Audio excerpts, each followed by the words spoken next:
माननीय पालकमंत्री नितेशजी राणे या ठिकाणी उपस्थित आहेत, पण आम्हाला सांगावंसं वाटते की ज्यावेळी आपले खासदार माननीय नारायणजी राणे ज्यावेळी मुख्यमंत्री झाले होते त्यावेळी देखील त्यांचा पहिला कार्यक्रम जो होता तो स्काउट गाईडचा मेळावाच होता।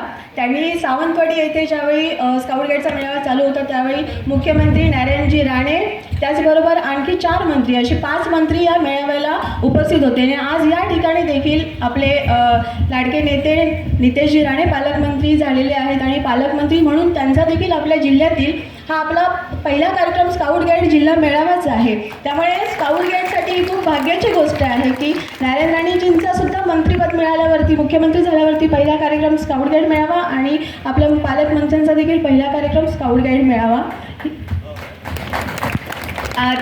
सरांनी जसं सांगितलं की सर आता स्काउट गाईडसाठी इतर शाळेसाठी मदत करणार आहेत, त्याचप्रमाणे राणे साहेबांनी देखील मेळाव्याला भेट दिल्यानंतर ते मुंबईला मंत्रालयात गेल्यानंतर त्यांनी तासिकेचं परिपत्रक जो आहे GR जो आहे तो त्यांनी लागू केलेला होता आणि प्रत्येक शाळेमध्ये एक स्काउट गाईडचं पथक असावं असा त्यांनी तो GR काढलेला होता। आणि आता गेल्या वर्षी आपल्या माननीय दीपकभाई केसरकर शिक्षण मंत्री असताना त्यांनीही तासिकांचं नियोजन केलेलं आहे।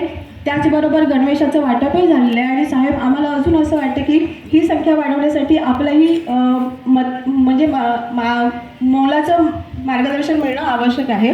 आणि जसं आपण म्हटलं की ही मुलं इथं न राहता पुढे गेली पाहिजेत, तर आता आपली 28 जानेवारी ते 3 फेब्रुवारी तामिळनाडू येथे राष्ट्रीय स्तरीय असाच मेळावा आहे की त्या ठिकाणी वेगवेगळ्या राज्यातली मुलं सहभागी होणार आहेत आणि या ठिकाणी आपल्या सिंधुदुर्ग जिल्ह्यामधून याच प्रशालेचे तळाळा मामनराव महाडिक विद्यालयाचे 8 स्काउट 8 गाईड आणि 2 शिक्षक या ठिकाणी सहभागी होणार आहेत आणि ते 26 तारखेला या ठिकाणून इथून निघणार आहेत सिंधुदुर्गमधून। मग ते आपल्या या ठिकाणी जिल्ह्याचं प्रतिनिधित्व त्या ठिकाणी करणार आहेत आणि आमचे असेच नेहमी प्रयत्न चालू राहतील। त्यासाठी आपण पालकमंत्री म्हणून आम्हाला मार्गदर्शन आम्हाला आवश्यक आहे।